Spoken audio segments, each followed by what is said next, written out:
السلام عليكم ورحمة الله وبركاته. الحمد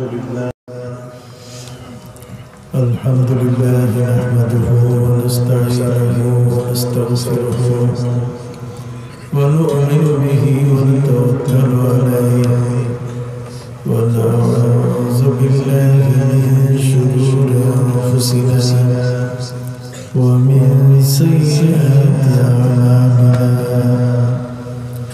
من يهده الله فلا مضل له ومن يضلل فلا هادي له ونشهد أن لا إله إلا الله وحده لا شريك له ونشهد أن سيدنا وحبيبنا وشفيعنا ومولانا محمدا عبده ورسوله صلى الله عليه وعلى آله وصحبه وبارك وسلم. أما بعد فأعوذ بالله من الشيطان الرجيم. بسم الله الرحمن الرحيم. قل أطيعوا الله وأطيعوا الرسول فإن تولوا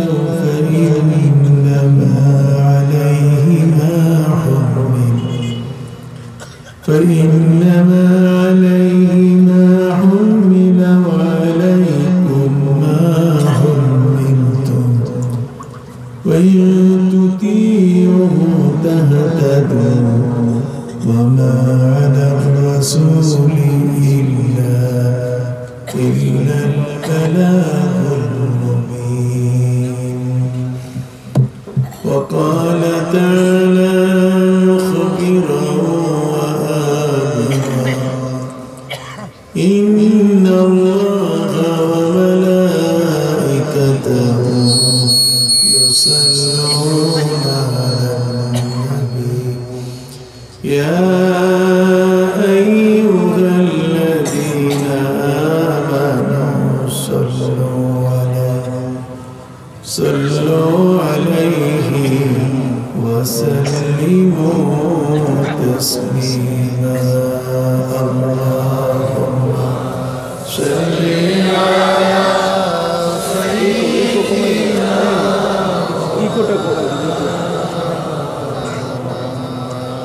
وعلى آل سيدنا مولانا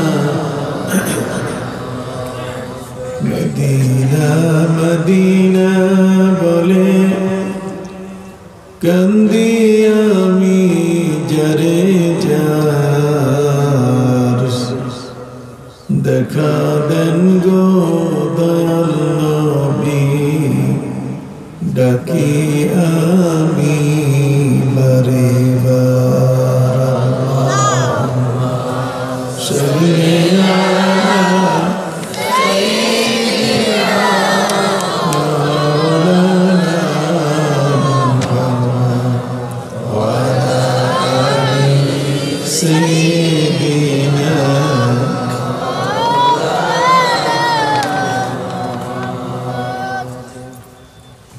দুবার ideal academy সংলগ্ন দক্ষিণ মাঠে অনুষ্ঠিত দুবাগ ইউনিয়ন তাফসীরুল কোরআন পরিষদের উদ্যোগে আয়োজিত 2 দিন ব্যাপী ঐতিহাসিক তাফসীরুল কোরআন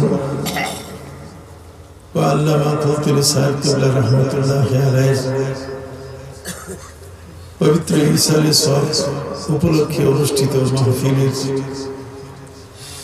শ্রদ্ধাভাজন সভাপতি আজকের এই মাহফিলের প্রধান অতিথি শাইখুল হাদিস আল্লামা হাবিবুর রহমান মুহাদ্দিস সাহেব সাবেক অধ্যক্ষ ইসামতি কামিল মাদ্রাসা বিশেষ অতিথি ফুলতলী ইফতা বোর্ডের সম্মানিত চেয়ারম্যান মুফতি আজম আল্লামা গিয়াসউদ্দিন চৌধুরী সাহেব, মাহফিলের অন্যান্য উলামা ইকরাম, বিশেষ করে আজকের যিনি সভাপতির দায়িত্বে আমার পাশে বসে আছেন লুটন জামে মসজিদের সম্মানিত খতিব এবং যার দাওয়াতে আমি যার বাসায় পর্যন্ত গিয়েছি হযরত মাওলানা ফয়সাল আহমদ হানাফি সাহেব, শ্রদ্ধাভাজন উলামা ইকরাম, এলাকার বিশিষ্ট ব্যক্তিবর্গ, গুণীজন, কষ্ট স্বীকার করে আজকের এই মুহূর্তে উপস্থিত শ্রদ্ধাভাজন মুরব্বিয়ান এজাম, সমাবেশ ভাইরা, তরুণ ও যুবক বন্ধুরা, স্নেহের এবং আদির কচিকাচা শিশুরা, পর্দার আলেরা, আসসালামু আলাইকুম ওয়া রাহমাতুল্লাহি ওয়া বারাকাতুহু। আজকে আপনাদের মাঝে আসতে পেরে আমি নিজকে ভাগ্যবান মনে করছি। এলাকাটি হচ্ছে আল্লামা সাহেব কিবলা রহমাতুল্লাহি আলাইহির আবাদী এলাকা।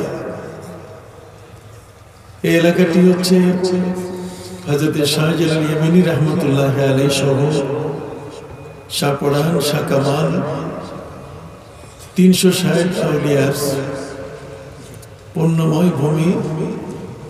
আপনারা সেই এলাকার বাসিন্দা। আপনাদেরকে আল্লাহ পাক রব্বুল আলামিন বড় ভাগ্যবান বানিয়েছেন। এই বাংলাদেশের রাজনীতির সূচনা যখন হয় তখন রাজনীতিবিদরা সিলেটে চলে আসে। সিলেটে হযরতে শাহজালাল ইয়ামানি আল মুজাররদি রহমতুল্লাহি আলাইহির দরগাহে তারা আসেন।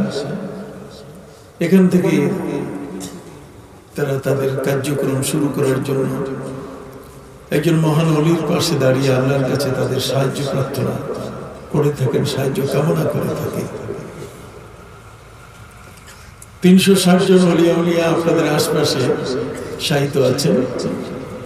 অত্যন্ত বড় মাপের ওলি তারা।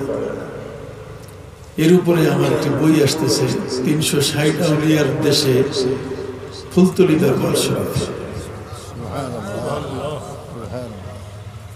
আমার প্রায় 21টি বই লেখা, তার মধ্যে এই একটি বই আসতেছে 360 আউলিয়ার দেশে ফুলতলী দরবার। ফুলতলী দরবার যদি না হতো, আমাদের দেশে সারসিনা দরবার আছে, হকটারি বেশ কিছু দরবার আছে যাদের গোড়া এক। গোড়া কি এক? যেমন সৈয়দ আহমদ শহীদ বেরলভী রহমতুল্লাহি আলাইহি, তার খলিফাদের মধ্যে একজন হচ্ছেন সুফি নূর মোহাম্মদ নিজামপুরী গাজী বালাকোট, আরেকজন হচ্ছেন হযরতে কারামত আলী জৌনপুরী রহমতুল্লাহি আলাইহি। হযরতে কারামত আলী জৌনপুরী রহমতুল্লাহি আলাইহির মাধ্যমে জৌনপুরী সিলসিলা আমাদের দেশে জারি আছে। এবং সাধারণত যারা জৌনপুরী সিলসিলার পীর হয়ে থাকেন তারা অন্য কাউকে সহজে খেলাফত দেন না। কিন্তু আল্লামা সাহেব কিবলা রহমতুল্লাহি আলাইহির বুজুর্গি দেখে, তার আমল দেখে, তার আখলাক দেখে, তার ইলমের বড় ধরনের তাবাহুর যাকে বলে, ইলমের বড় ধরনের একটি অঙ্গন তার আয়ত্তে থাকার এই বিষয়টি জানতে পেরে আল্লামা সাহেব কিবলা রহমতুল্লাহি আলাইহিকে তারা খেলাফত দিয়েছেন। আল্লামা সাহেব কিবলা রহমতুল্লাহি আলাইহি ছিলেন রইসুল কুররা, তিনি কারীদের চেয়ারম্যান, সভাপতি। তিনি ছিলেন রইসুল মুফাসসিরিন, যত মুফাসসির কোরআনের তাফসীর করছেন সকলের তিনি সভাপতি। তিনি ছিলেন এই জগতের মধ্যে রইসুল মুতাসাউফিন, যারা আধ্যাত্মিক জগতে, মারিফতের জগতে যারা অবগাহন করেন, মারিফতের জগতে যারা বিচরণ করেন, তাদেরও তিনি সরদার ছিলেন। সম্মানিত শুধু নবী করিম সাল্লাল্লাহু আলাইহি ওয়াসাল্লাম যেমন হেরা গুহায় তিনি ধ্যানে ব্যস্ত ছিলেন, ঠিক এমনি করে আল্লামা সাহেব কিবলা রাহমাতুল্লাহি আলাইহি তিনিও পাহাড়ি এলাকায় গর্ত করে করে, কবরের মতো গর্ত করে করে সেখানে সেই সবক, তাসাউফের সবক, মারিফতের সবক অর্জনের তিনি ব্যবস্থা করতেন। এই বাংলাদেশের মধ্যে এই ধরনের খুব কম অলি খুঁজে পাওয়া যাবে। সম্মানিত সুধী, আপনারা সকলে জানেন এমন এক মহান অলি এই জমিনের মধ্যে থাকার কারণে আমরা হযরত শাহজালাল ইয়েমেনি, শাহ মাকদুম, শাহ আলী তারা কে ছিলেন এর পরিচয়টা আমরা বুঝতে পারছি। না হলে বর্তমান যুগে যে বিপর্যয়, বর্তমান সময়কালে যে ফিতনা, যেখানে বক্তা কথায় কথায় বলে থাকেন পীর পূজা, মাজার পূজা, যেখানে কোথায় কোথায় বক্তারা এই সমস্ত পীর মাশায়েখদের বিরোধিতা করছেন, এই সমস্ত বক্তা তাদের বক্তৃতায় আমাদের সমাজের মধ্যে কঠিন ধরনের এক বিপর্যয় সৃষ্টি করেছে। যদি এই সমস্ত আউলিয়া জগতের মধ্যে না আসতেন তাহলে আমরা শাহজালাল ইয়েমেনিকে মূল্যায়ন করতে পারতাম না। আমরা শাহ মাকদুম, শাহ আমানত, শাহ পরাণ, শাহ কামাল, ঠিক ওই ধরনের সারসিনা শাহ সুফি নিসারউদ্দিন রহমতুল্লাহি আলাইহি, আবু জাফর মোহাম্মদ সালেহ রহমতুল্লাহি আলাইহি, এই ধরনের মহান ব্যক্তি যারা এদেশের ইসলাম প্রচারের ক্ষেত্রে যারা অগ্রণী ভূমিকা পালন করেছেন, সবচেয়ে বড় ভূমিকা যাদের, যদি আমরা তাদেরকে না পেতাম তাহলে ওই ধরনের মহান ওলিদেরকে আমরা কখনো বুঝতে পারতাম না যে তারা কে ছিলেন, তাদের ব্যক্তিত্ব কি ছিল, তাদের মানগত অবস্থান, তাদের মর্যাদা কি ছিল। আল্লামা সাহেব কিবলা রাহমাতুল্লাহি আলাইহি ঠিক এই ধরনের সমসাময়িক উলামায়ে কিরাম এই বাংলাদেশের জমিনের মধ্যে আমাদেরকে এই বিপর্যয়ের হাত থেকে রক্ষা পাওয়ার জন্য নিজেরা মাদ্রাসা প্রতিষ্ঠা করেছেন। কারো মাদ্রাসার উপরে তারা নির্ভরশীল হন নাই। বাদে দাওরে জকিগঞ্জ, ফুলতলি দরবার শরীফ, সেখানে কামিল মাদ্রাসা আছে কিনা? একটু হাত উঁচু করে বলা আছে কিনা? সেখানে কামিল মাদ্রাসা আছে। সারসিনা, সেখানে দারুস সুন্নাহ, জামিয়া ইসলামিয়া, কামিল মাদ্রাসা সেখানে। কথা বুঝতে পারছেন? আপনি দেখবেন ধামতি, সেখানে যিনি শুয়ে আছেন ফুরফুরা দরবারের একজন ওলি, সেখানে একটি কামিল মাদ্রাসা। হুদুয়া, সেখানে একটি কামিল মাদ্রাসা। আল্লাহর ওলি যারা, তারা আমাদেরকে যাবতীয় বিপর্যয়ের হাত থেকে রক্ষা করার জন্য এই বাংলাদেশের আনাচে কানাচে অসংখ্য গণিত মাদ্রাসা, মক্তব তারা প্রতিষ্ঠা করেছেন।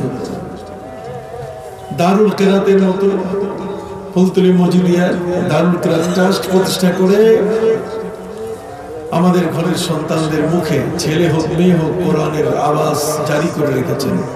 সুবহানাল্লাহ। এটি আল্লামা সাহেব কিবলা রাহমাতুল্লাহি আলাইহির জীবন্ত কারামত। আজকে আমাকে যে বিষয়টির উপর আলোচনা করতে বলা হয়েছে, কুল আতিউল্লাহ ওয়া আতিউর রাসূল ফাইন তাওয়াল্লাউ ফাইন্নামা আলাইহি মা হুমিলা ওয়া আলাইকুম মা হুমিলতুম। আল্লাহ সুবহানাহু ওয়া তাআলা বলেন, তোমরা আল্লাহর অনুসরণ করো, তোমরা তার নবীর অনুসরণ করো।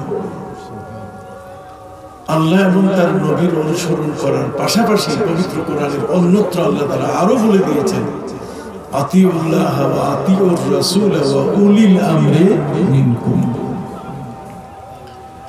তোমাদের মধ্যে যারা উলুল আমর, তোমাদের মধ্যে যাদের কথা সকলেই মানে, যাদের কথা বিচার বিশ্লেষণ করলে পৃথিবীর সেরা কথা হিসেবে প্রমাণিত হয়,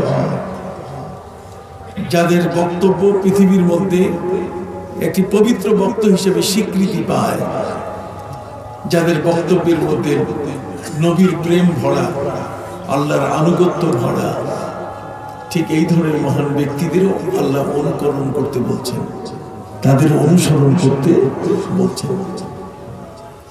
সম্মানিত সুধী, এই বাংলাদেশের জমিন এটা ওলিয়া উলিয়াদের জমিন। সুবহানাল্লাহ। তেতুলিয়া থেকে টাকনা পর্যন্ত পুরা বাংলাদেশের জমিনের সুন্দরবন থেকে বান্দরবন পর্যন্ত যেখানে আপনি যান,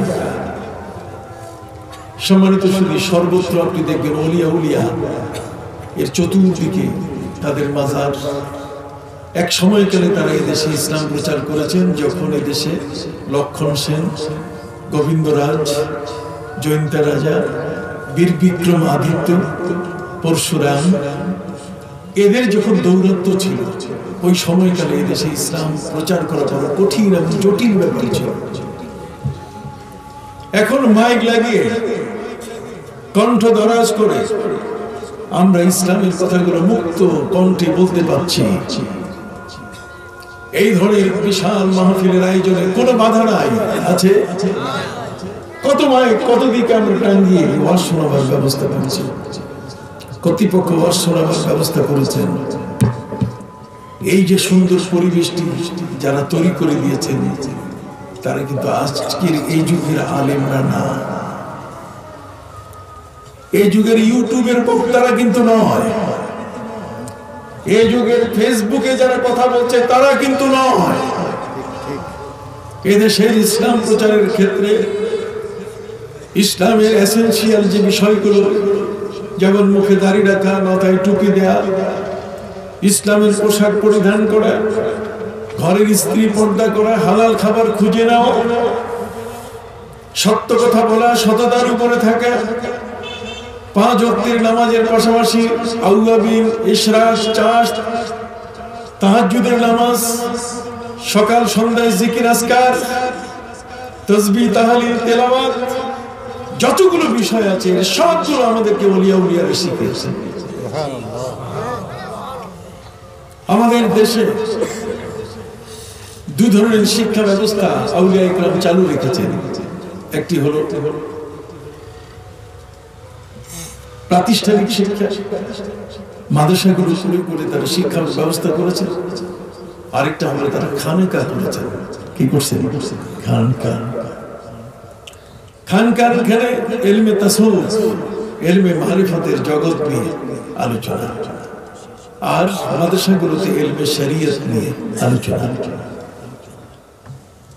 যদিও ইংরেজ আমাদেরকে বিভক্ত করে দিয়েছিল যে মুসলিম শিক্ষা কোরআন হাদিসের আর জেনারেল শিক্ষা আমাদের কোরআন হাদিস থেকে সম্পূর্ণ আলাদা, কিন্তু আলাদা করে লাভ হয় না। আজকের পৃথিবীর সবচেয়ে বড় মানুষের কাছে পছন্দনীয় শিক্ষা হলো ধর্মীয় শিক্ষা। কথা বলেন, কি শিক্ষা? আপনি ইংল্যান্ডে যান, আপনি আমেরিকায় যান, যেখানেই যাবেন, ইংল্যান্ডের হোটেলের ভিতরে যে রুমে আপনি থাকবেন তার ড্রয়ারের মধ্যে আপনি দেখবেন সেখানে বাইবেল লেখা আছে। ওখানে বাইবেল লেখা আছে। লন্ডনে একজন আলেম দ্বীন এখানে আমার পাশে বসা। সম্মানিত সুধী, ধর্মের প্রয়োজনটা এত বড়, খোদ ইংল্যান্ডের যুক্তরাজ্যের মধ্যে সেখানে যে হোটেলগুলো আছে, সেই হোটেলগুলোতে এক একটা রুমে 2 জন 1 জন যায়, যেখানেই থাকুক না কেন, প্রত্যেক রুমের মধ্যে টেবিল আছে। টেবিলের ড্রয়ার খুললেই সেখানে কি পাওয়া যায়? বাইবেল দেখা যায়। আমি নিজেই দেখেছি, আমি ছবি করে নিয়ে এসেছি। ড্রয়ারের মধ্যে বাইবেল। তার মানে ধর্ম জানা প্রত্যেকের জন্য প্রয়োজন। ধর্ম ছাড়া মানুষের মনুষ্যত্ব রক্ষা হয় না, ধর্ম ছাড়া মানুষের মানবতা রক্ষা পায় না। ধর্ম ছাড়া পৃথিবীর মধ্যে কোনো ব্যক্তি একটি স্বাধীন জীবন যাপন করতে পারে না। ধর্ম মানুষকে দিতে পারে একটি পরিচ্ছন্ন পবিত্র জীবন। কোন ধর্মের মধ্যে মদকে বৈধ করা হয় নাই, কোন ধর্মের মধ্যে জুয়াকে বৈধ করা হয় নাই, কোন ধর্মের মধ্যে ঠিক এমনি করে মরা গরুর গোশত, মরা গরুর ছাগল এটা খাওয়া বৈধ করা হয় নাই। কথা কি বুঝতে পারছেন? সম্মানিত শুধু মিথ্যা কথা বলা, ঘুষ নেওয়া, দুর্নীতি করা, এটা কোন ধর্ম অনুমোদন করে নাই।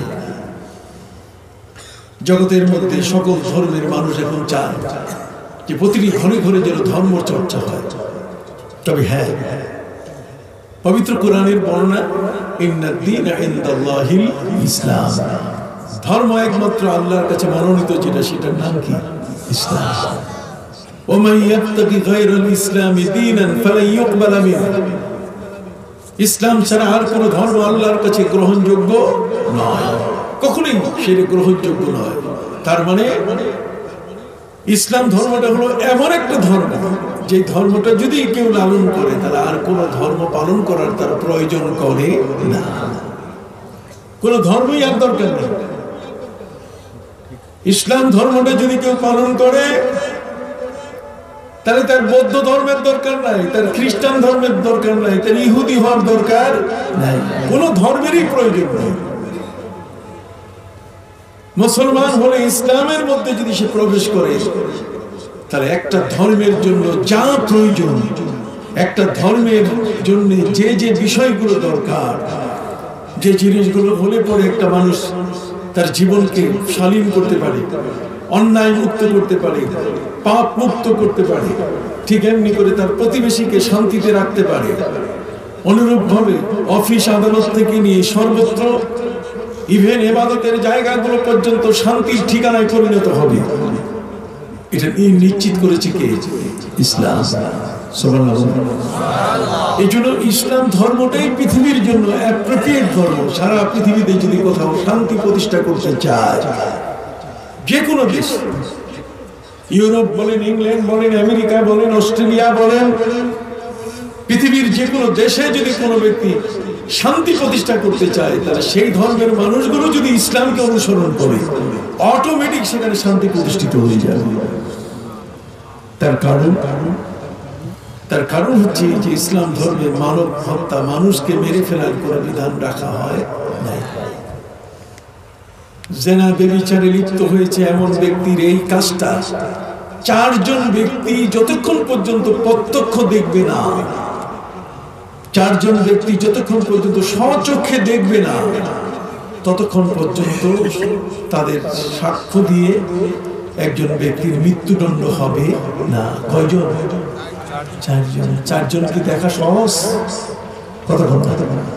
4 জন ব্যক্তি আনা, 4 জন ব্যক্তি এই অপকর্মটা দেখার আগেই তো অপকর্ম শেষ হয়ে যাবে। কতক্ষণ? মানুষের জীবনের মর্যাদা দেওয়া হয়েছে অনেক বড়। কোরআন বলে দিয়েছে, মান কাতালা নাফসান বিগাইরি নাফসিন আও ফাসাদিন ফিল আরদ ফাকান্নামা কাতালান নাস জামিআ।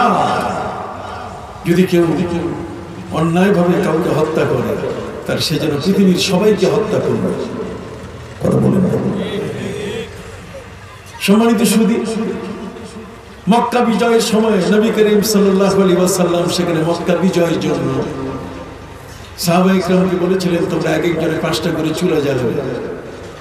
তিনি তাদেরকে বলেছিলেন যে তোমরা 10,000 সাহাবী, তোমরা কম বাথরুম বানাবে। সাহাবায়ে কেরাম প্রশ্ন তুলেছিলেন, এক একজনে 5টা করে চুলা, এই চুলায় হান্ডি পাতিল, এর চাল, এর তরি তরকারি কোথায় পাওয়া যাবে? নবী বলছেন, আমি তো তোমাদের চাল, তরি তরকারি আর হান্ডি পাতিলের কথা বলি নাই, আমি বলেছি কি চুলা জ্বালাও। মক্কায় প্রবেশ করবে না, মক্কার উপত্যকাগুলোতে তোমরা সেখানে গিয়ে এক একজনে 5টা করে চুলা জ্বালাবে আর বাথরুম কম বানাবে। 10,000 মানুষের জন্য যে বাথরুম প্রয়োজন তার 1/3, 3 ভাগের 1 ভাগ বানাবে। সাহাবায়ে কেরাম বলেছিলেন যে বেশি বানালে তো যুদ্ধ আমাদের জন্য সুবিধা হবে। নবীজি বলছেন, আমার অর্ডার। আমার নবী সাল্লাল্লাহু আলাইহি ওয়াসাল্লাম সাহাবায়ে কেরামের দল নিয়ে যখন মক্কায় আসলেন, তিনি নিষেধ করেছিলেন, তোমরা কেউ মক্কায় প্রবেশ করবে না। শহরতলিতে অথবা মক্কার আশপাশের পাহাড়ে সেখানে তাঁবু খাটাবে। সাহাবায়ে কেরাম তাঁবু খাটাবে। সন্ধ্যা হলো, তার এক একজনে 5টা করে চুলা, 10,000 সাহাবী, চুলা জ্বলতেছে কত? 50,000। আবু সুফিয়ানের কাছে খবর গেছে যে মুসলমানরা এসে গেছে। মক্কা এখন দখল করবে। আবু সুফিয়ান কোনো আমলই নেয়নি। সেদিন হিজরতের সময় মাত্র একা নবীর সাথে আবু বকর সিদ্দিক, 45 জন লোক মাত্র ছিল হিজরতের পূর্বে প্রস্তুত। যদিও হিজরতের পূর্বে মুসলমানের সংখ্যা ছিল 752 জন, তাদের মধ্যে 200-250 তারা চলে গেছেন ইথিওপিয়ায়, আর বাকি আগে খবর জেনে নবীজির স্বপ্নের তাবির বুঝতে পেরে নবীজি বলছেন যে আমি খেজুরের দেশে হিজরত করব। এই জন্য অনেকেই টের পেয়ে চলে গেছেন আগে কোথায়, মদিনায়, যেহেতু মদিনা মুনাওয়ারা কি খেজুরের দেশ। সুবহানাল্লাহ। 40 থেকে 45 জন মানুষ। এই জন্য আবু সুফিয়ানের কাছে হিসাব আছে যে এই অল্প কয়েকজন মানুষ, এদেরকে নিয়ে তিনি হিজরত করেছেন। এখন কত লোক হবে, খুব বেশি হবে না। এই জন্য আমলে না নিয়ে গোয়েন্দা বাহিনী প্রধানকে পাঠিয়ে দিয়েছে, যাও দেখো দেখি মুসলমান কয়জন আসছে। গোয়েন্দা বাহিনী প্রধান রাতের বেলায় দেখে হাজার হাজার চুলা জ্বলতেছে, 50,000 চুলা তো কম না। এটা দেখেই মাথা নষ্ট, একটা চুলে অন্তত 200-300 জনের খাবার পার হচ্ছে। কাজী সে রিপোর্ট করলো আবু সুফিয়ানের কাছে যে স্যার স্যালুট পরে আগে খবর পাবো। ওই খবর খুবই খারাপ, লক্ষ লক্ষ মুসলমান চলে আসছে, হাজার হাজার চুলায় পার হচ্ছে, এত চুলা। স্যার পালাইলে এখনই পালান, পারা যাবে না মুসলমানের সাথে। সাথে সাথে আবু সুফিয়ান তার গোয়েন্দা বাহিনী প্রধানকে ওএসডি করে দিল যে তোমার দপ্তর বাতিল, তুমি মুসলমানের থেকে ঘুষ খেয়ে বোধহয় এই রিপোর্ট দিয়েছো। সেদিন হিজরতের সময় মাত্র কয়েকজন মুসলমান, এত তাড়াতাড়ি এতগুলো লক্ষ লক্ষ মুসলমান হলো কি করে?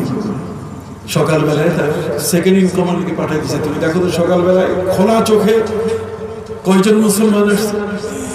নবীজি বাথরুম কম বানাইতে বলছিলেন, সাহাবায়ে কেরাম ফজরের নামাজে উঠে বাথরুমে এত বড় লম্বা লাইন পড়ছে, লাইন দেখেই মাথা নষ্ট যে লক্ষ লক্ষ এর কম মুসলমান হবে না। রিপোর্ট দিয়ে দিল যে স্যার রাতের রিপোর্ট আর আমি স্বচক্ষে যা দেখলাম একেবারে স্যার হুবহু মিল আছে, কাজে পালাইলে এখন পালান। আবু সুফিয়ান হাতের কাছে যা কিছু পেয়েছে এগুলোকে নিয়ে এসে পালিয়ে গেল। মক্কা, পবিত্র মক্কায় আমার নবীজি প্রবেশ করলেন, একটা লাশও মাটিতে পড়ে না। এ হলো ইসলামের যুদ্ধ কৌশল। সুবহানাল্লাহ। নবীজির কাছে সেই মক্কার সেই কাফেররা বলল, আপনি কারীম ইবনে কারীম, আপনি হলেন সবচেয়ে বড় ভদ্র মানুষ, আপনি ভদ্র পরিবারের সন্তান, আজকে আমাদের সাথে আপনি কি আচরণ করবেন? নবীজি বলেন, আজকে তোমাদের সাথে সেই আচরণ করব যা হযরত ইউসুফ আলাইহিস সালাম তার ভাইদের সাথে করেছিলেন। ইউসুফ আলাইহিস সালাম খাদ্যমন্ত্রী হয়ে যখন দেশে সংকট হলো, খাদ্যের অভাব, দুর্ভিক্ষ, তখন তিনি ঘোষণা দিয়েছেন যে রিলিফের মাল কারো প্রয়োজন হলে তোমরা আসো। আমরা খাদ্য মন্ত্রণালয়ের পক্ষ থেকে সারা দেশের যার যত বড় বর্তন হবে, যার যত বড় ভাণ্ড হবে, তাকে সেই পরিমাণ আমরা রিলিফের মাল দিয়ে দিব। হযরত ইয়াকুব আলাইহিস সালাম কেনানে বাস করতেন, তিনি তার ছেলেদেরকে পাঠিয়ে দিলেন, যাও দেখি এবার খাদ্যমন্ত্রী ভালো মানুষ। খাদ্যমন্ত্রীর কাছে যখন তার সন্তানেরা গেলেন, হয়তো ইউসুফ আলাইহিস সালাম দেখেই চিনে ফেলেছিলেন, এরা তো আমার সেই ভাইরা যারা আমাকে কূপের মধ্যে ফেলে দিয়েছিল আর বাবার কাছে মিথ্যা একটা ছাগল জবাই করে তার রক্ত জামার মধ্যে কাপড়ের মধ্যে মেখে বাবাকে বলেছিল যে আমাকে নাকি বাঘে খেয়েছে। হযরত ইয়াকুব আলাইহিস সালাম বলেছিলেন, ওয়া আখাফু আইয়াকুলাহু যিব, আমি ভয় পাচ্ছি, আমি সন্দেহ পোষণ করছি যে তাকে আসলে কিন্তু বাঘে খায় নাই, 4 পায়া খায় নাই, খাইছে 2 পায়া। কথা বল। হযরত নবী ইউসুফ আলাইহিস সালাম ওই মুহূর্তে তিনি যখন তাদেরকে চিনতে পারলেন, জিজ্ঞেস করলেন, তোমাদের বাড়ি কোথায়? আমাদের বাড়ি হলো কেনানে। তোমাদের বাবার নাম কি? আমাদের বাবার নাম হযরত ইয়াকুব আলাইহিস সালাম। তোমাদের বাবা কি বেঁচে আছেন? তো হ্যাঁ বেঁচে আছেন। এখন কি অবস্থা? ওনার দুটো চক্ষু উনি হারিয়ে ফেলেছেন কাঁদতে কাঁদতে। কই কারণ? কই আমাদের এক ছোট ভাই ইউসুফকে বাঘে খেয়ে ফেলেছিল। ওই ইউসুফের বিরহ বেদনায় কেঁদে কেঁদে তার দুটো চক্ষু তিনি হারিয়ে ফেলেছেন, তিনি অন্ধ হয়ে গেছেন। হযরত ইউসুফ আলাইহিস সালাম বুক ফেটে কান্না আসে, কিন্তু প্রকাশ করেন নাই। তিনি বুঝতে পারছেন যে এরাই দুষ্টারা। তিনি ইচ্ছে করলে সাথে সাথে তিনি রুমের মধ্যে গিয়ে যে র্যাব বাহিনীর প্রধান মহাপরিচালক, তাকে তিনি খবর দিয়ে আনতে পারতেন। তিনি পুলিশ, তিনি আরো অন্যান্য যারা ছেলে বলতেন এদের ক্রস ফায়ারে দাও, এদের প্রতিশোধ গ্রহণ করবো আমি। তিনি পারতেন কিনা? তা না করে তিনি কি করেছেন? তাদেরকে ক্ষমা করেছেন। তাদেরকে তিনি তাদের ভাণ্ড ভর্তি করে তাদের রিলিফ দিয়ে বলেছেন যে তোমাদের কি আরো ভাই আছে? কার আছে? নাম কি? বেনিয়ামিন। আনলে না কেন? আগামীতে নিয়ে আসবে, তাহলে আরো বেশি দিব। তার মানে ভাইয়ের সাথে দেখা হয়ে যাবে। সুবহানাল্লাহ বলেন। আর নিজে তিনি বললেন তোমাদের বাবা যেহেতু চোখ অন্ধ, তাহলে আমি দেখি একটা জামার ব্যবস্থা করে দিব। জামাটা যদি তার চোখের সামনে ধরা হয় তাহলে মনে হয় তার চোখের দৃষ্টি ফিরে আসবে। হযরত নবী ইউসুফ আলাইহিস সালাম তার গায়ের জামা তিনি পাঠিয়ে দিলেন। কোরআন বলছে ফালাম্মা আন জাআল বাশীর فلما أن جاء البشير ألقاه على وجهه فارتد بصيرا। একজন বাশীর, শুভ সংবাদদাতা, রাষ্ট্রের পক্ষ থেকে এই জুব্বা এটা এনে হযরতে ইয়াকুব আলাইহিস সালামের চেহারার সামনে ধরার সাথে সাথে তার 40 বছরের বন্ধ চোখ খুলে গেল। তিনি চোখে দেখা শুরু করলেন। এর আগে তার সন্তানেরা তারা হযরত ইউসুফ আলাইহিস সালামের দরবার থেকে, খাদ্যমন্ত্রীর দরবার থেকে যখন খাবার নিয়ে ঘরে ফিরলেন, তখন হযরত ইয়াকুব আলাইহিস সালাম বলছিলেন ইন্নী আজিদু রিহা ইউসুফ, আমি তোমাদের গায়ের থেকে আমার ইউসুফের ঘ্রাণ পাচ্ছি। সুবহানাল্লাহ। ছেলেরা বলে উঠলো বাবা তুমি তো এমন, তাল্লাহি ইন্নাকা ফি দালালিকাল কাদিম, তুমি সেই পূর্বের একই অবস্থায় আছো। আগে যেমন সন্দেহ করেছো এখনো তুমি সন্দেহ করতেছো। কথা বল না। হযরত ইউসুফ আলাইহিস সালাম যেমন তার ভাইদেরকে ক্ষমা করেছিলেন, আমার নবী বলেন ঠিক এমনি করে আজকে মক্কার মানুষেরা তোমরা 21 বছর যাবত আমাকে জ্বালাতন করেছো। মক্কার 13টা বছর আর মদিনার 8 বছর, অষ্টম হিজরি, কি বলেন ঠিক না? 21টা বছর তোমরা আমাকে জ্বালাতন করেছো। অতএব আমি তোমাদের আজকে কোনো প্রতিশোধ নেব না। আজকে যে আবু জাহেলের ছেলে ইকরামার ঘরে আশ্রয় নেবে সেও নিরাপদ। কথা বল। সম্মানিত সুধী ভাইরা, বিনয়ের সাথে আপনাদের কাছে বলতে চাই ইসলাম হচ্ছে শান্তির ধর্ম। ইসলাম মাটিতে মানুষকে লাশ করে তার প্রাসাদ প্রতিষ্ঠা করতে চায় না। ইসলামের প্রাসাদ কোনদিন রক্তের উপরে প্রতিষ্ঠিত হয় না। কথা বল না। ইসলামের এই পৃথিবীতে তার ঐতিহ্য রক্তের উপরে প্রতিষ্ঠিত হয় না। ইসলাম প্রতিষ্ঠিত হয়েছে উসওয়ায়ে হাসানার মাধ্যমে, নবীজির পবিত্র আদর্শের মাধ্যমে। এইজন্য তরবারি ইসলামের মূল অস্ত্র নয়। ইসলামের মূল অস্ত্র হলো নবীর আদর্শ, উসওয়ায়ে হাসানা। লাকাদ কানা লাকুম ফি রাসূলিল্লাহি উসওয়াতুন হাসানা। সেই আদর্শের উপরে গড়ে ওঠা মানুষগুলো আমার নবীর আদর্শ নিয়ে বাংলার জমিনে প্রবেশ করেছিলেন।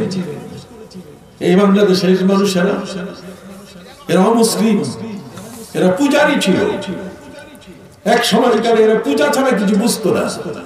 এরা গাছের পূজা করত, মাছের পূজা করত, এরা ঘাসের পূজা করত, এরা গরুর পূজা করত। কত কন্যা সম্মানিত শুনি, সেই জমিনটাকে আল্লাহর ইবাদতের জমিনে তারা পরিণত করে ছেড়েছেন।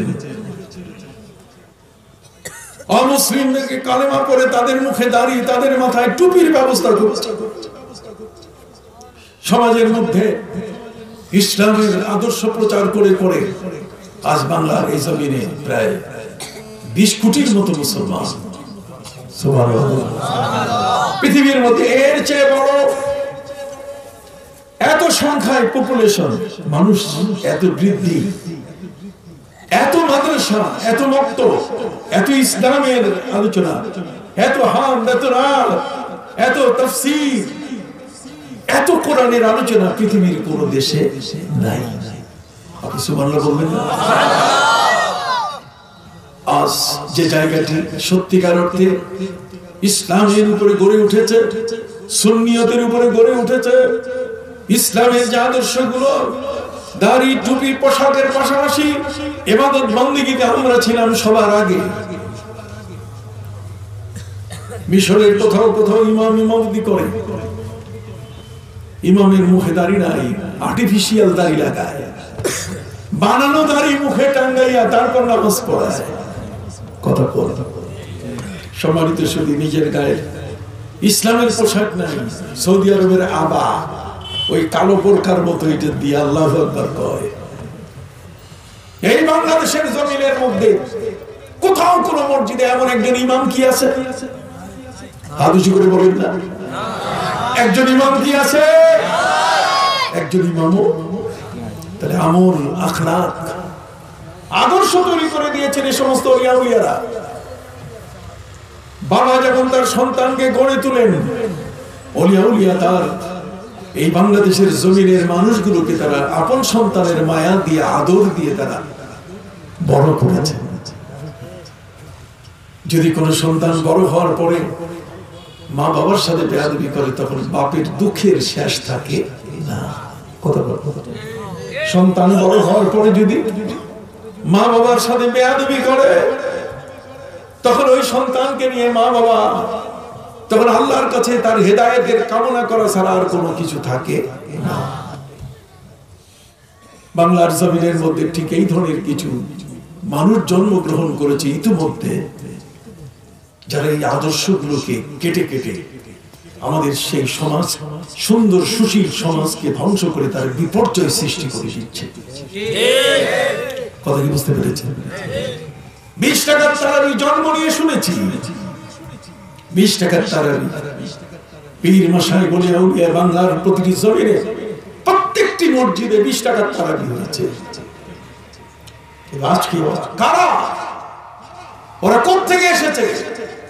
ওদের লেখাপড়া কোথায়? এই বাংলাদেশ লেখাপড়ার সর্বোচ্চ ডিগ্রি দেয়। কথা বলুন।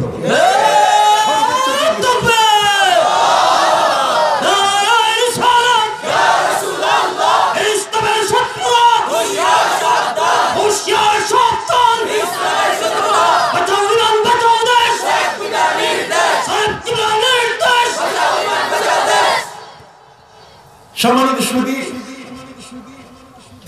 এদেশের সর্বত্র আল্লাহর ওলিরা তারা আমাদেরকে চাষতের নামাজ, আউলাদের নামাজ, নামাজ কিভাবে পড়বো তার পুরো প্র্যাকটিক্যাল নিয়ম আমাদেরকে শিখাই দিয়েছে।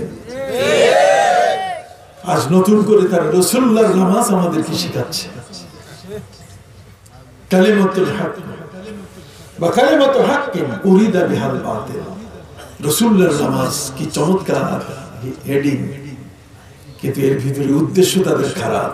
রাসূলুল্লাহর নামাজ বলতে তারা বলছে পুরুষ মহিলা সমান। বুকে হাত বাঁধা আপনাকে শেখাচ্ছে, নাভির নিচে এতদিন হাত বাঁধলাম। হযরত আল্লামা সাহেব কেবলা ফুলতলি রহমাতুল্লাহি আলাইহি তিনি ছিলেন রইসুল ফুকাহা, তিনি ছিলেন আইন শাস্ত্রবিদ, ইসলামের বিধান যারা বলেন, ফতোয়া যারা দেন, তার তিনি ছিলেন সভাপতি। এই বাংলাদেশের মধ্যে সুন্নিয়তের উপরে সমস্ত দ্বীনি প্রতিষ্ঠান, যত কামিল মাদ্রাসা সবখানে আপনি দেখবেন এগুলোকে আমরা প্রতিষ্ঠা করেছি, আমরা ক্লাসে পড়াই। আর আমাদের ভেতর থেকে একদল বাইরে গিয়ে কোত্থেকে কোথায় দৌড়ে লেখাপড়া করে, ওইখান থেকে ঘুরে এসে বাংলাদেশের যারা আলেম তারা কি ঘাস খেয়ে লেখাপড়া করছে? আপনার কথা বল না কেন? চুপ করে আছেন কেন? বাংলাদেশের আলেমরা কি খড় খাইয়া ঘাস খাইয়া লেখাপড়া করছে? এরা কি ইবাদত করতে জানেন না? এরা কি বুখারী পড়েন না? এদের বুখারীতে চার্চ আছে, আউলাবিন আছে, ইশরাক আছে, 20 টাকার তারাবি আছে, আর ওদের বুখারীর মধ্যে এগুলো কিছু পায় না। কথা বুঝতে পারছেন? কাজী আজ আমাদের এই সন্তানদেরকে দেখলে, আমাদের এই নাতিদেরকে দেখলে, আমাদের পুতিদেরকে দেখলে আমাদের বিস্ময় আসে, আমাদের মধ্যে আমরা বিস্মিত হই, আমরা অবাক হয়ে যাই যে কার কাছে লেখাপড়া করে আসলো। ইয়াজিদের শিক্ষক যদি ইহুদি না হতো তাহলে হযরত ইমাম হুসাইন রাদিয়াল্লাহু তাআলার উপরে সে কোনদিন এই কঠিন পদক্ষেপ গ্রহণ করত না। ইহুদির মাথা থেকে তার মাথায় আনা হয়েছে যে ছেড়ে দাও সব, কিসের ইমাম হুসাইন আর কিসের ইমাম হাসান, তুমি তোমার নিজেকে প্রতিষ্ঠিত করতে হবে, গুড়িয়ে দাও সব। সম্মান ইজ্জত কোনটাই তার চোখে মুখে নেয় নেয়। এই জন্য ভাইরা আমার, আপনাদের খেদমতে আরজ করতে চাই, এই বাংলাদেশের জমিন হচ্ছে সুন্নিয়াদের জমিন, ওলিয়া উলিয়ার জমিন, এটি পীর মশাইখের জমিন। এই জমিন মওদুদি সাহেবের জমিন না। মওদুদি জন্ম নিয়েছে পাকিস্তানে, তার দেশে তার দৃষ্টি চলুক, কিন্তু আমাদের দেশে আমরা তার দৃষ্টি গ্রহণ করব না। কেন? যেহেতু সে বলেছে হযরত বাবা আদম আলাইহিস সালামকে নিয়ে, বাবা আদম তিনি ছিলেন নাফরমান। হযরত মুসা নবীকে বলেছে যে মুসা নবী তিনি গুনাহ কবিরা করেছেন। হযরত দাউদ আলাইহিস সালাম সম্পর্কে সে বক্তব্য দিয়ে বলেছে যে তিনি চরিত্রহীন ছিলেন। নবীদের প্রতি এত বড় আক্রমণ, আর তাদের চেলা চামুন্ডা আমার নবীকে নিরক্ষর বলে। তাদের এই চেলা চামুন্ডা তারা হযরত মা খাদিজাতুল কুবরাকে 2 নম্বর মহিলা বলতে চায়। তাদের এই চেলা চামুন্ডা তারা হযরত আলী কাররামাল্লাহু ওয়াজহার মতো ব্যক্তি, কথা বল না, তাকে মদে মাতাল এই শব্দগুলো উচ্চারণ করে ওয়াজ করে। এগুলো না বলে কি ওয়াজ করা যায় না? কথা বল। আল্লাহ বলেন ফালিল্লাহিল ইজ্জাতু ওয়া লিরাসূলিহি ওয়া লিল মুমিনিন। আল্লাহ তার নিজের ইজ্জতের ঘোষণা দিয়েছেন যে তোমার কোন কথায়, তোমার কোন কাজে যেন আমার ইজ্জত নষ্ট না হয়। তোমার কোন কাজে, তোমার কোন কথায়, তোমার কোন ভাষায় আমার নবী যেন বেইজ্জতি না হয়। সুবহানাল্লাহ। নবী, আপনার কথায় আপনি নবীকে তুচ্ছ করবেন, এটা যেন কোথাও না হয়। নবীকে কেউ যদি নিরক্ষর বলে থাকে আপনি বর্জন করবেন। নবী নিরক্ষর নন। যদি নিরক্ষর হন তাহলে আল্লাহ কোরআনে কোনোদিন বলতেন না ইউআল্লিমুহুমুল কিতাবা ওয়াল হিকমা। তিনি কিতাব, কিতাব শব্দের অর্থ মাকতুব, মাকতুব শব্দের অর্থ প্রিন্টেড, লেখা। যে জিনিসটা লেখা হয় সেটাই কি কিতাব হয়। কথা বল না। কিতাব, কিতাব মানে লেখা। মাকতুব, আল মাকতুব আলাল মাসাহিফ, যেটা মাসহাবের উপরে লেখা, যেটি সাল বাকল চামড়ার উপরে লেখা হয়েছে। আর লেখা জিনিস নবী জানবেন না। নবী নিজের পরিচয় দিলেন, বুইস্তু মুআল্লিমান, আমি শিক্ষক হয়ে আগমন করেছি। নবী আগমন করেছেন কি হিসেবে? তার শিক্ষক হিসেবে আগমন করলে তিনি লেখা জানবেন না। আরে নবীর লেখা তো ক্ষমতা ছিল, কিন্তু আল্লাহ স্টপ করে রেখেছেন। কেন? ইজাল্লারতাবাল মুবতিলুন, যাতে বাতিলটা, নবীর লেখা চালু আছে এটা দেখে যেন বলতে না পারে যে মুহাম্মদ সাল্লাল্লাহু আলাইহি ওয়াসাল্লাম তিনি তাওরাত জবুর ইনজিল রাতের বেলায় খুলে দেখে দেখে তিনি কোরআন তৈরি করতেছেন লিখে লিখে। এই সন্দেহ থেকে মুক্তির জন্য আল্লাহ তাআলা নবীর লেখা কি করেছেন? স্টপ করে রেখেছেন, বন্ধ করে রেখেছেন। যেমন নবীজি নিজেও সাহাবায়ে কেরামকে বলছেন লা তাকতুবু আন্নি হাদিসান, তোমরা আমার হাদিস লিখবে না। কেন? আমার হাদিস লিখলে কোরআনের সাথে হাদিস কোরআন হয়ে যেতে পারে। কথা বলে। এই জন্য নবীজি বলছেন যেটা আল্লাহর কোরআন সেটাই কেবলমাত্র লিখবে, আমার হাদিস তোমরা লিখবে না। সাহাবায়ে কেরাম লেখা বন্ধ করে দিলেন। কথা বলেন। তাই বলে কি তারা লেখা জানেন না? কথা বলেন না। লেখা বন্ধ করলেন এই জন্য কি তারা লেখা জানেন না? অবশ্যই তারা কি লেখা জানে, কারণ হাদিস কোরআনের সাথে মিশে হাদিস কোরআন হয়ে যেতে পারে। কথা বুঝতে পারছেন? নবীজি সাল্লাল্লাহু আলাইহি ওয়াসাল্লামের কাছে নবীজি বলছেন ইন্নী জাওয়ারতু বিহিরা, আমি হেরা পর্বত প্রদক্ষিণ করছি, আমি ডানে বামে তাকালাম, কিছু দেখি না। আমি আকাশের দিকে তাকিয়ে দেখলাম ফাইদা হুয়া জালিসুন আলাল কুরসি, একজন চেয়ারের উপরে বসে আছে। চোখের পলক মারার আগেই তিনি আমার কাছে চলে আসলেন। তার হাতে ছিল দিবাজ, তার হাতে ছিল একটা রেশমি কাপড়। এই রেশমি কাপড়ের উপরে লেখা ছিল। তিনি আমাকে দেখিয়ে দিয়ে বললেন, ইকরা, আপনি পড়ুন। নবীজির সামনে লেখা নিয়ে বলা হয়েছে আপনি পড়ুন। এটা তো না যে লেখা নেই, কিচ্ছু নাই। আমি যদি আপনি বলি পড়েন পড়েন পড়েন, তো আপনি কি পড়বেন? কথা বল না, কথা কি বুঝতে পারছেন? আমি কিছু গ্লাসে পানি নেই, আমি বললাম খান খান খান, হইল? আপনি পান করতে পারবেন? পানি তো পানি। নবীজিকে জিবরিল আমিন বললেন, ইকরা, আপনি পড়ুন। কি পড়বেন তিনি? কোন জিনিসটা পড়বেন? যেই জিনিসটা তিনি পড়বেন সেটা জিবরিল আমিনের হাতে একটা রেশমি কাপড়ে লেখা ছিল। সুবহানাল্লাহ। নবী বলছেন, এই পড়া পড়তে অভ্যস্ত না। আমার নবী বলেন, ফাখাযানি সুম্মা গাত্তানি হাত্তা বালাগা মিন্নিল জুহদা বিল জুহদা। জিবরিল আমাকে ওই মুহূর্তে ধরলেন, বুকের সাথে মিশিয়ে এত জোরে চাপ দিলেন, হাত্তা বালাগা মিন্নিল জুহদা, আমার থেকে সেটা পড়ার যোগ্যতা সৃষ্টি হওয়া শুরু করলো। হাত্তা বালাগা মিন্নিল জুহদা আর জুহদা। এরপরে জিবরিল আমিন বললেন, পড়ুন। আরে ভাই, পড়তে গেলে তো একটু কিছু থাকতে হবে তো। আমি তো আপনাকে এটা দিয়ে বলতে পারি যে এটা পড়েন, তো পড়েন পড়েন, কিছুই আপনার কাছে দিলাম না, আপনি পড়বেন। এটা বুঝেন না? বিপর্যয় কিভাবে আসছে আপনি দেখেন। আজ আল্লামা সাহেব কেবলা রহমতুল্লাহ আলাইহির সাহেব জাদাগণ, সারসিনা ফুরফুরার উলামায়ে কেরাম, পীর মাশায়েখ, বাংলাদেশের হক্কানি আলেম ওলামা যদি বাংলাদেশে না থাকতো, বহু আগেই আপনাদেরকে তারা লামজাবি বানাই দিত। বহু আগেই আপনাদেরকে তারাবি 8 টাকা, তার মানে তাহাজ্জুদের নামাজ তারাবি বানাই দিত। ওরা বাসকে ট্রেন লাইনে উঠিয়ে দিত। বাসকে ট্রেন লাইনে উঠাইলে কোনোদিন চলবে? জীবনও চলবে না। কথা কি বুঝতে পারছি? এই জন্য আমি ব্যক্তিগতভাবে আপনাদের জন্য বইগুলো লিখেছি। এই সময় যুগ সন্ধিক্ষণে বই লিখেছি।